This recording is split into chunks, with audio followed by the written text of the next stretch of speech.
Τα παιδιά που σου αρέσουν από πού είναι, από Θεσσαλονίκη, από πού, από Αθήνα, από πού είναι? Από Αθήνα. Το ένα σίγουρα. Το άλλο δεν ξέρω. Σαν πρώτη ματιά δεν ήταν του γούστου μου, αλλά όσο την κοιτάς, επειδή είναι γλυκιά, σου αρέσει. Η Ρένια τώρα θα ψηφιστεί στο επόμενο γκαλά. Ενδεχομένως. Τι έχει κάνει η Ρένια? Μέχρι να φύγει αυτή η τριάδα που μας ενοχλεί, από εκεί και πέρα θα είμαστε όλοι πάρα πολύ ωραία και δημοκρατικά και θα ψηφίζουμε ο καθένας ό,τι θέλει. Δεν είναι ωραίο, αλλά είναι δίκαιο.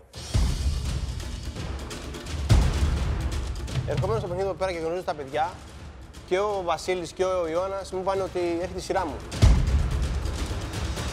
Πού έχουμε έρθει, θα σου πάρω βλόγες, ποιος θα φάει ποιον. Υπάρχουν υπόγειες συνεννοήσεις, πιστεύεις? Ξεκάθαρα. Ο Παύλος θεωρείς ότι έχει στόχο τον τελικό? Ναι.